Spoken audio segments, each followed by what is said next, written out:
The village of Villers-Bocage had fallen into an uneasy quiet on the morning of June 13, 1944, just 1 week after D-Day. The British 7th Armored Division, the legendary Desert Rats, had pushed inland from the beaches in an audacious flanking maneuver aimed at encircling the critical city of Caen.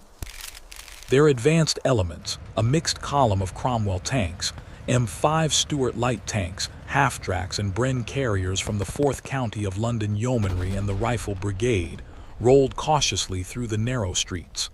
The mood was tense but optimistic. They had outpaced the Germans. Now they were poised to exploit the breakthrough. At the head of the column in the lead Cromwell tank was Captain Patrick Dias. The order was to press through the town and secure the high ground on the eastern side, a ridge along the road to Caen. The column began to wind its way up the slope of Hill 213, the vehicles bunching up slightly on the sunken lane bordered by thick hedgerows. It was a vulnerable position, but intelligence suggested only scattered German resistance. That intelligence was catastrophically wrong. Obersturmführer Michael Wittmann, a 30-year-old veteran of the Eastern Front and already a tank ace with over 100 kills, had arrived in the area only hours before with his company of Tiger I tanks from the 101st SS Heavy Panzer Battalion. His Tiger, number 212, was parked in an orchard near the crest of Hill 213, its 88 gun hidden by foliage. Wittmann had been alerted to the British approach by the sound of tracks and engines. He had walked to the edge of the tree line and peered through his binoculars. What he saw was not a probing patrol, but the entire vanguard of the British division snaking up the road below him, utterly unaware of his presence. It was a tank commander's dream and nightmare, a target-rich environment, but he was alone. The rest of his company was miles away, refueling and rearming. Wittmann did not hesitate. He sprinted back to his 56-ton behemoth. "Start the engine," he ordered his driver, SS Rottenführer Walter Lau. The Maybach HL 210 rumbled to life. Wittmann's decision was one of sheer, predatory aggression. He would not wait for support. He would attack the entire column head-on.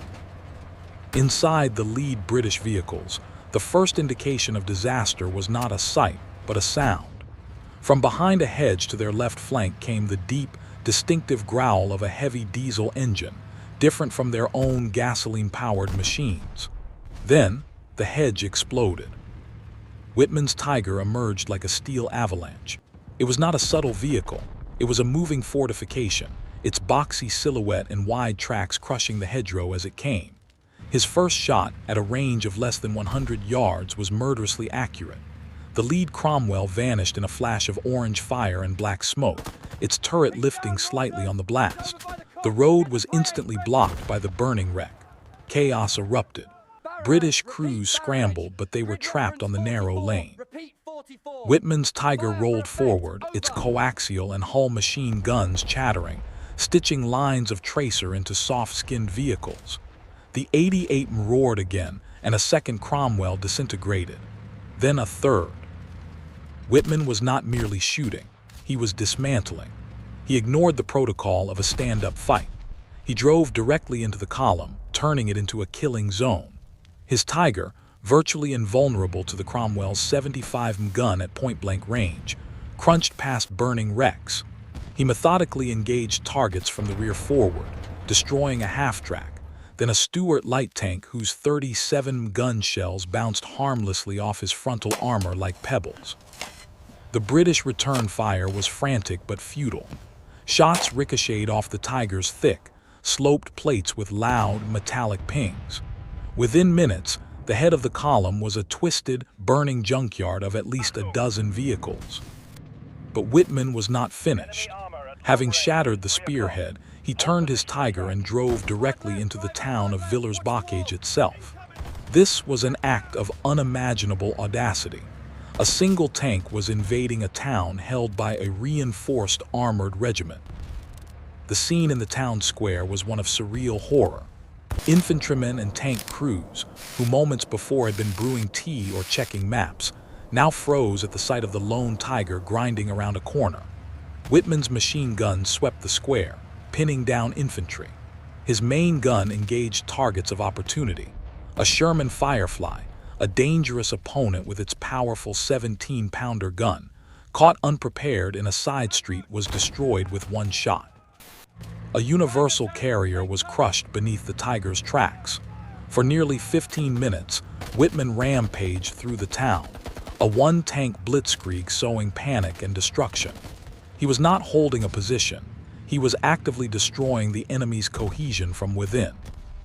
Finally, after wreaking havoc in the town center and destroying several more vehicles, Whitman's Tiger took a minor hit that damaged his steering. Sensing he had pushed his luck to its absolute limit, he ordered a withdrawal.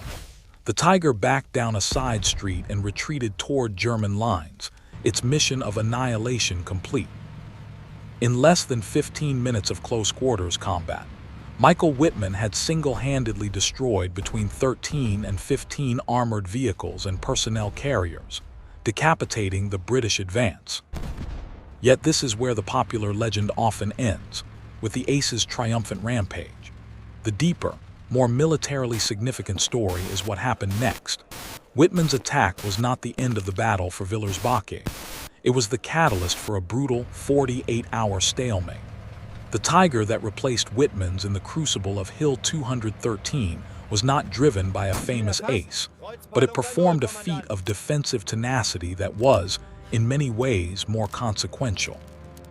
In the chaotic aftermath of Whitman's attack, the British forces in the town regrouped. They still held Villers-Bocage. Their infantry dug in. More crucially, they managed to get several Sherman Firefly tanks, the only British tank with a gun that could frontally challenge a Tiger, into concealed positions covering the eastern approaches. The British goal remained unchanged, to break out past Hill 213. The German response, now alerted to the crisis, was swift. Elements of the Panzer Lehr Division, including more Panzer IVs and at least one other Tiger, rushed to seal the breach. One of these Tigers, likely commanded by SS Oberscharführer Franz Staudiger, took up a near-perfect defensive position in the orchards and hedgerows at the crest of Hill 213. From this vantage point, it commanded a long stretch of the road from Villers-Bocage and the open fields any advance would have to cross. What followed was a grueling two-day battle of attrition, centered on this single, nearly invisible tank. The British launched repeated probes and attacks to clear the hill.